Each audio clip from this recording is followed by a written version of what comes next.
guest. Okay, if you are offering and doing too many things in your business, this might be the topic for you. But before we get started, I'm going to bring on a couple more people. So let me first introduce my cohort, who you guys all know, this is Greg. Greg, introduce yourself. Hey everyone, my name is Greg from Original 72 Creative, and we are a full-service website graphic design and digital marketing firm in Vancouver. Right, and guess what, guys? We have a special guest. I know I should have brought myself back on, but here is Veronica. Introduce yourself, V. Sure thing. So as Pip just said, my name is Veronica, and my last name is Sagastumi, which no one can ever pronounce, but there it is. And I'm a business strategist, and I'm helping professionals take their knowledge, skill set, and expertise to start, run, and grow a consulting business. So that's a little bit about me. Now, if you guys have trouble hearing us, let us know. I'm going to bring us all up. Yeah, we are all here. If you are joining us today, and I see a bunch of people, Grim, hey, Phelan, hey, Greg, hey. Guys, we want you to chime in. We want you to ask questions, and we want you to share your experience. Today, we are super digging in. We're digging into niching down. I know you guys know. When we're in business and we're starting out, we are doing everything for people. We are trying everything. And it's hard. So that's why we have Veronica here today, because she has niche down. She has pivoted. And so we're here to ask her questions and get right into it. So we decided we were going to hit the topics. Let me just repeat them. We're going to talk about what to think about when niching down, questions to ask yourself, vertical and horizontal decisions. If you don't know what those are, we're going to talk about them. When to introduce new things and solutions that can help you make these decisions. So let's first ask Greg and put him on the spot. Greg, Yes. have you ever had to niche down? Down? I guess technically yes. I think when I started my first business back in like 2001, we were trying to do web design and development for everybody, content management, e-commerce, any type of site. And we did niche down for the first little while, to be only e-commerce. We were the e-commerce people in Vancouver. We were even the first company to ever bring Lululemon online shopping. Wow. And we managed their e-commerce for many years until they completely outgrew us. But yeah, so we did niche down when we first started, from doing any web project we can get to solely focusing on e-commerce. What did that do for your business? Sorry, Pip. Oh, yeah. No, go. Yeah. What did that do for your business, Greg? Well, basically, it allowed us to only focus on being the best at one thing, and not convoluting, who our client was or what our market was. It was e-commerce. It was anybody who wanted to get online. And everything else was like, nope, time waster. You just want a plain website. That's not what we do. We can do it, but those types of things, as we'll probably talk about during this half hour, is if you niche down, you spend all of your time doing the things that are going to make you money or that you're moving forward with, and as opposed to all of these other little things that might bring in a little bit of money here and there, but don't move you towards your ultimate goal. It's exactly. We have Mona here. Hi, Mona. And a couple other people. Chime in, guys, if you're here. Veronica, my big question for you is, tell us about your niching down and what you went through, and then we're going to talk about what to think about when niching down. Yeah, absolutely. So very much like with Greg's experience, when you first start, you feel like you need to say yes to everyone because your focus is on getting those clients, not only to start bringing in revenue, but to also get social proof, word of mouth, reputation. But what you end up doing is you end up building a business, like I did in my case, with a lot of clients that, going back to what Greg said, which was very pivotal, just because you know how to do something doesn't mean that you should be doing something, because it pulls you away from the business that you wanted to set out to build in the first place. And so in my case, when I started my consulting practice, and this was back in 2011. Yeah, you go from a corporate job as an executive. My titles were very high up, and so my compensation package was also high. So I needed to make sure that I could cover that with my consulting business. So I did say yes a lot to everyone and about everything because I knew how to do a lot of things. But I quickly built a consulting business full of clients that were very demanding and had me doing all kinds of things and pulled me away from what I really wanted to do. So that was sort of like the first niching down, is like I only would work with software and tech companies in my consulting practice back in between 2011 and 2015. That was the first niching down because, like as Greg said, oh my God, you end up doing so much for so many different people, and before you know it, you're not doing hardly any of the work that you wanted to do with the type of client that you wanted to work with. So that was the first niche. I'm going to interrupt you for a second. Wait. Yeah. You have a specific person saying hello to you, so I need to make sure you have a Candace K calling it Coach V. Okay. Yeah. Hi, Candace. I'm so happy she's here. Yeah, that's we connect on chat or Messenger, but never like on a live show. So yay! I'm happy she's here. Nice. Okay, so continue on with your process, and I'm gonna get you to move over a little bit, because you look so good. There, perfect. There we go. Woo! Sorry about that. So on my end, I'm like, you guys are really wide, so keep moving me over. Oh yeah. So the second time was at the end of 2015 when I wanted to expand. You cap out with the consulting, right? There are no more hours to trade for those dollars. Greg, so did you have something? No, I'm just trying to adjust my camera. Okay. And so when I did that, I had gone to a few conferences and I saw a business coach from the state, speak on the stage of the event I was at. And she had a very similar background to mine of accounting, finance, operations. And I was like, how do you translate that to the online space? So I spoke to her, and that's when I started to think about hiring an online marketing coach, which I did. Because in 2015, I didn't even have a Facebook account. I thought social media was, shame on me. I didn't know it was for business, but it could be for business.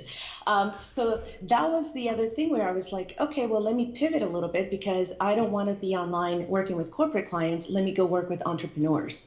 And once again, I made the mistake. It's a learning lesson. We all learn from those, of like saying yes and thinking I could help all the entrepreneurs because of my business background.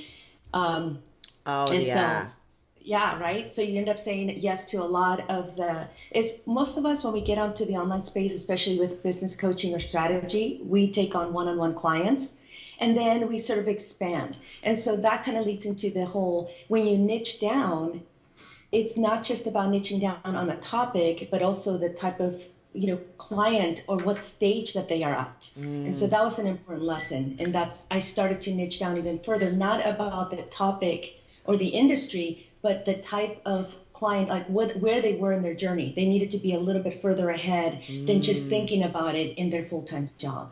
This is interesting and jumps us over to the difference between vertical and horizontal decisions. Now, vertical are being things, when I worked at the paper, so my verticals were health and fitness and nightclubs. So those are verticals. There's specific industries, where horizontal is like the group of people, right? So what group of people versus what business. So there are different ways to niche down, which is pretty interesting. So now here's my question for you. And Greg, you can answer this too, because you went through this as well, which is what type of things were you thinking about when you decided to niche down? Like, what made you go, because we all hear as entrepreneurs, we hear, pick a thing, and we're all just, the people that are starting out are like, no, I like it all, right? So I wonder.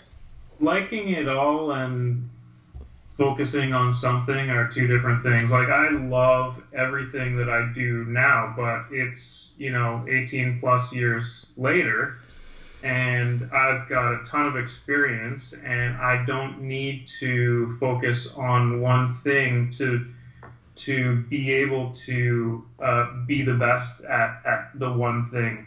When you're starting out, if you're too broad, basically you're watering yourself down to too many things, as opposed to focusing on one thing and being the best at it. So I mean, when we started our first business, we just knew it was natural that if we were going to succeed, we were going to need to focus on one thing and do that amazing, and then expand from there.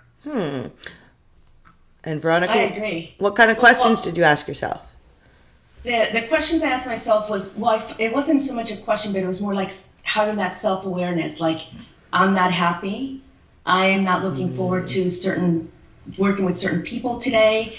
I was procrastinating, and that's very much unlike me. So I needed to have that self-awareness and be okay with diving deeper. Like, why am I feeling this way? And when I started to really look at what was going on and really paying attention to, when was I procrastinating?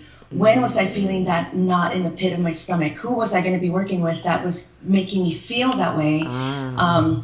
And so, like, to Greg's point of, like, you know, Matt, what is that? Jack of all trades, master of none. I was spread out so thin and doing all kinds of different things for different people because I was trying to help. I wanted to I'm not a people pleaser, but I definitely wanted to help them. And so I started thinking about asking myself, like, what business did I want to really build? Who did I really want to work with? And part of that is fear. You know, why people, I'm one of them. Why I didn't want to niche down is the fear of losing clients or not getting enough clients, fear of losing revenue or not having enough growth.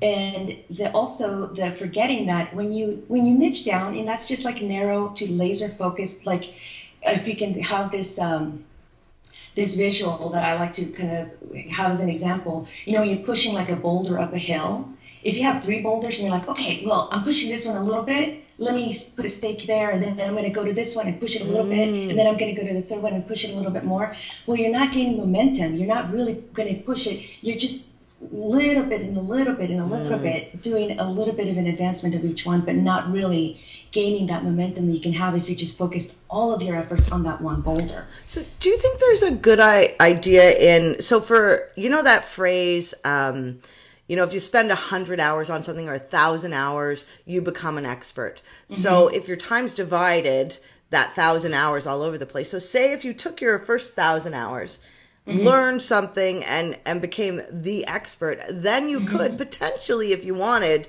to, like, take another 1,000 hours and become an expert in the second thing, right? Yes. Greg, what do you think of that? Right. You're looking at me like I'm crazy.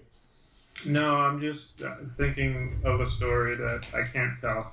Oh no! Oh, that's such a What a tease. tease. It's family related, so I couldn't. Right? I don't know if you guys know, but when I started out and when I met Greg, I was trying to build websites, and I no longer do that. And I went back into pay-per-click advertising, which I was good at. And yeah, now we niche even further, but we still have clients so we do search and social, but we're tightening up our little reins and focusing down on pay-per-click advertising and SEO, and even that's pretty broad. So it's really hard to make that decision though, right? Because there's a lot of money to be made. There is, and I actually wanted to address Rena's question, where she had said, you know, it's like, you know, doesn't it seem like niching down would not be recession proof? And it's all my business and accounting background, and having been in the Silicon Valley through a lot of the ups and downs. You know, I've been in the business for like 28 years, but here's the thing: when you niche down initially, it doesn't have to be forever. To your point, Pip, you know, it's like, yeah, whether it's 1,000 hours or 2,000 hours, you become an expert. And once you have really established that core expertise, what you're known for, you gain traction, trust, because remember, people buy from people they trust, and the trust comes from that repetitiveness in your messaging. When you dilute your services, you dilute your message as well, if you're all over the place. And so when you niche down initially, it's just so that you can get that social proof, that momentum, be known for that one thing, and then you can start to add complementary things, whether it might be like the example that I often use is like the dog trainer. And I don't know why, because I don't have any dog trainers, but it just works, right? There's this kid in my neighborhood, and about 3 years ago, she started dog walking all the dogs around the neighborhood. And my God, once we started seeing her, people would just say, hey, can you walk my dog? Can you walk my dog? Before you knew it, this girl was walking 10 dogs at a time. And she's like the dog whisperer of our neighborhood. Then she's like, we became friends. So she said, I want to start adding some, like, what is that? Going to the house and taking care of the house and be house sitting for the pet. Then she added she started doing organic dog treats. So you see how she got known around the neighborhood as being like the best. Oh my God, you need a dog walker? She's the best. But then she expanded, right, and started doing other things. And she just gained on that reputation by adding complementary services. Interesting. Right, and that's what we can do too. I mean, Greg's done it, you've done it, Pip, I've done it. But the fear of losing out is what keeps us like, yeah, I'll take that. Sure, we can do that. And you have to, that's where the discipline comes into play. Discipline. You have to say no so that you can have the bandwidth to say yes to the actual things, the real people, not the real people, but the people that you actually need to work with, because that is your business model. Right? Okay, so we're going to say hi to a couple people. We're going to say hi to Lisa. I can't believe you're here. Way back to, I haven't seen you in a while. Lisa. And Sherry and Johanna. Is it Johanna Oh my or goodness. Joanna? Ooh. Hey guys, we're talking about niching down and possibly pivoting your business. How are you doing it? We want to know. So drop something in the comments. Tell us if you've niched down. And yes, we're Canadian right here on the Greg and I, so we say niche. So here's the thing. Now you brought up, so starting small and expanding, and I know there's a lot of fear. Greg, we know, doesn't have any fear. It's a problem he's got. But the rest of us, we fear this. We fear losing clients. We fear changing. But what happens in the outcome is, I think we win a little more. But I think the question, and one of the most important questions, is when do we make this decision? Like, and how do we start? Like, what do we consider? V, it's on you. Oh, it's me. Okay, I was thinking Greg was going to go first. Yeah. For me, I think everybody's different because your risk tolerance is different. And some of the things that, I tend to work with some conservative business owners or entrepreneurs that feel like I can't give up, I can't lose, I can't. Okay, let's not get stuck in that mindset of I can't. It's coming up with a game plan of what do we need to put in place in order to make this transition be not 100% risk proof, but for you to feel good about how to transition. It's looking at the level of revenue that you are making, that you need to make, building up some reserves. This is for the very conservative entrepreneur, business owner. And for the people who tell me, I can't do that, I don't have anything else to spare, I would challenge them on that, because it's like, if you really want to make this transition, to niche down in order to scale up. And I know that it's counterintuitive to think like that, right? But you do need to narrow to laser focus in order to attract more of the people that you want to work with, that will want to hire you. And so I would never give the advice of quit your job and start your new niche, or let go of all your existing clients and start your new niche. It's almost like if you have a job, it's like, hey, could you go to part-time and start scaling up? This is after you determine what revenue do you need, can you build up your reserves, and start thinking about, okay, if I have, in my case, Pip and Greg, I had a full roster of consulting clients and I had zero bandwidth to start going online. So what I did is I started to look at whose contract was coming up and letting them know way ahead of time that we would not be renewing, and I would help them to find somebody else so that I could give myself some bandwidth. I also would encourage, I had a couple of clients who I said, can you go part-time? Their employer let them go part-time so they could then work on creating a new service offering that would just offer the things that they wanted to do.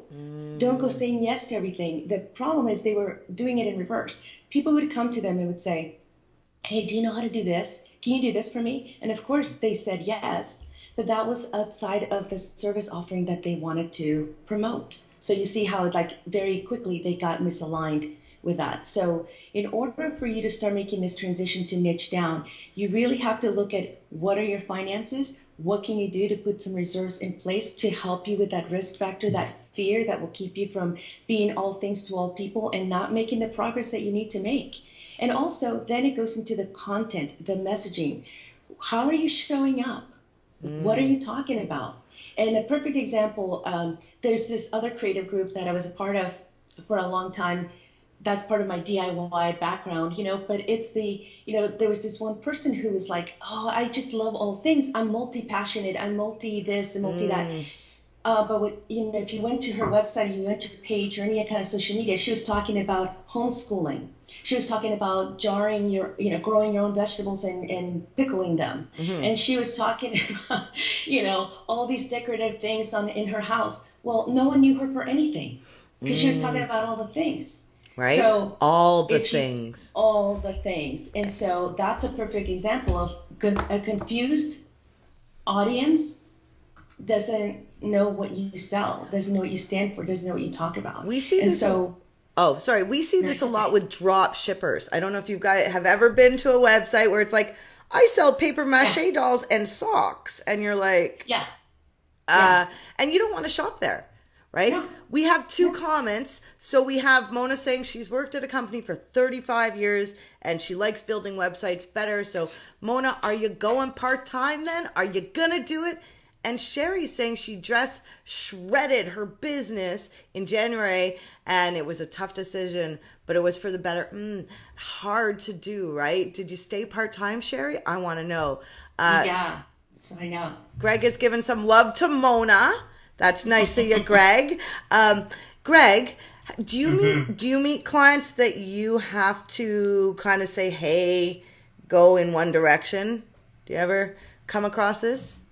Telling the client that they need to go Yeah. Like say you have a client and they're selling one thing and they want to be everywhere online. Like, do you ever have the conversation of like, be specific?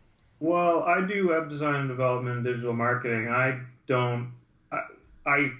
am a business person also, but my job is not to go in there and tell them how to run their business. It's how to most effectively put together an online presence and market online what they are doing. If they want to hire me as a business consultant. No, hold on. This idea transcends though, right? Like, for instance, you being a digital marketer, we have to tell people, like, when they're like, I want Instagram, I want Facebook, I want Twitter, I want LinkedIn, I want Pinterest. You're like, dude, I can't do it all for you. Like, it's too much.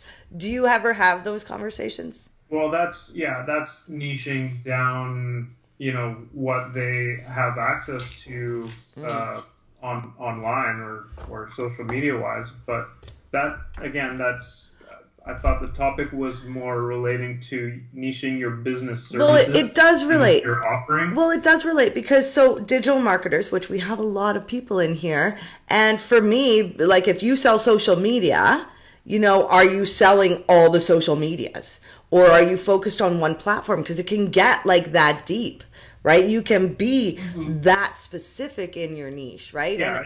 In that sense, if you are a business and you're selling digital marketing, yes, you would niche down and pick the best social media businesses that you are good at. Yeah. Maybe you're just a Facebook and Instagram person. Right. Don't do Facebook, Instagram, LinkedIn, Twitter. It's hard. Don't be the best at everything. Be the best at marketing on Twitter, Facebook. Right. Well, and this is where that fear comes in, because sometimes, a lot of companies, they want to hire that agency that does it all so they don't have to worry. And that's where the fear starts, like, and I think, so here's my question, V. How do you get rid of that fear and get some solutions to making those decisions that are hard and tough? Well, part of it is making the decision and taking action, because you could be stuck in like, I could do this or I could do that, or what if I did this? You have to start somewhere and decide that you're going to be doing this one thing, and also be realistic with the fact that it takes time. That's why we call it a transition. That's why we put things in place to mitigate that risk factor that is so tied to the fear. The fear of losing clients, well, don't let go of all your clients. The fear of losing like a regular income, well, don't quit your job. But you have to build reserves, because starting, running, and scaling a business takes money, and to get your clients, right? And so it's not so much like one thing, but it's about, okay, being realistic with your time frame, being realistic with what it is that you're going to do, but taking action. I can't tell you how many people will be stuck in that, what if I could do this? Well, what if this happens? But the thing is, make a plan. Make a plan, whether it's like we said, it's like, okay, I'm not going to take any more one-on-one this type of client. but I'm going to put a service offer and I'm going to start talking about only this one thing. Stop talking about everything else that you don't want to do anymore. Just start talking to the one client that you want to work with. And again, being realistic that it takes time. It's not going to happen overnight because you're now truly laser focusing on speaking to that one person. And that one person, of course, translates to many. And that's what's happened, by the way, because I started just talking about consulting, business consulting, starting your consulting business. And I started doing it on Facebook and on LinkedIn. And suddenly, all the messages are every single day I get an email or a message or a chat or a text about, hey V, I saw you on LinkedIn. By the way, I didn't know that you were doing that. The headers are changing now, but it's because everywhere where you land, you have to be consistent with making that decision. What are you going to do? Who are you going to serve? How are you going to serve them? And just speak to those people. Don't be so afraid to just, like, even the consulting thing, I'll share this with you guys real quick, but I started saying consulting and people called me out. They're like, what type of consulting? So now I have to say business consulting because it's true. I got contacted by a Mary Kay and an Avon consultant. Oh. I was like, I can't help you. I'll buy your product, but I can't help you. But you have to be even more specific. And like what Greg was saying in the beginning, when we started talking about, building websites for e-commerce, even that, it's like you have to be specific about who you're going to speak to. Otherwise, I'm not going to pay attention. I'm going to be doing my thing. But he says, if you want to build an e-commerce website, that's me. Connection, attraction, conversion. Right. It's really interesting because even in my business, like I struggle with this. I am, as you guys know, launching a little beta course and it takes away from me going after clients, and I will reach out to people and I can't almost help myself. So I think I need you a little bit more in my life. I'm going to start following you more. Guys, I think, we got 2 minutes. Okay. I wanted to make one mention because V mentioned this, and it is very important with the fact that I think some people do get scared to niche down, and the reason why I think they get scared is because maybe they don't see the loss of the other projects that they take. They worry too much about that, and they don't actually have a plan in place of where the revenue is going to come from for the niche product. And having a plan, having sales targets, and something in place before doing the niche will help you see and envision where you're going to be getting your sales, how much sales you need to make the targets that you're projecting. And once you put that together and you see what you need to do, it becomes more clear and it becomes easier. Like, okay, this is what I need to get this month. And then when you're so targeted like that, you can say, okay, I got to go after this person, this client, and make that sale. As opposed to when you're not niched and you're like, where am I going to get my next project? And you're kind of putting feelers everywhere. So Interesting. having a plan, having a sales target, and knowing who you're going after is key to the niching down and being successful. Are you saying we need KPIs? Is that what you're saying? Most businesses do. Right, for everything. For everything. I Numbers are your friend. Right. I think one of the number one things I am learning is that planning, the success is in the plan. Right. And even if, plans aren't made in stone, so you're allowed to move. Time is elastic. And so those things, learning those things, let me just say, I need to thank you both so much because I'm so thrilled that I get to work with both of you. You've both been in businesses a long time. You're amazing people, and you really do help people, drill in and figure it out. And we need more of you guys online. Yeah. Aww. Right. I know. Thanks for having me on the show too. This was fun. Right. It's so much fun. We're so glad everybody you joined. You know what? Like usual, we've actually gone over time. V, where can people find you if they're looking for you, and what would they find you looking for?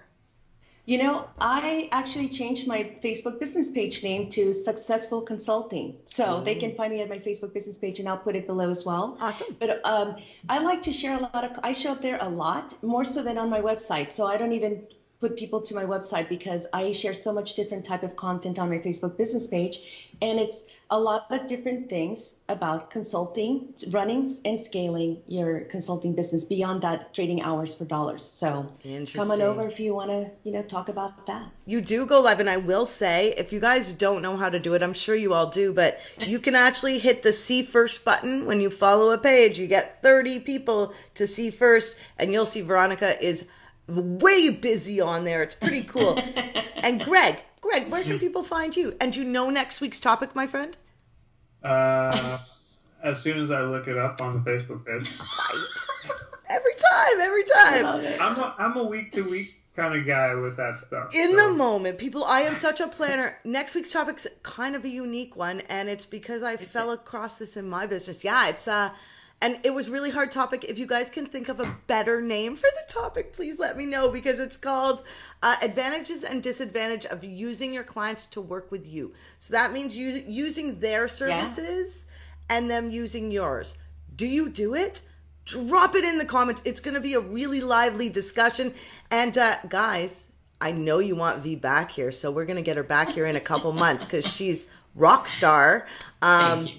Yeah, so we're going to end it now. If you have questions, pop them in. Both me and V and Greg are going to go back. We're going to make comments, and we're going to keep the discussion going.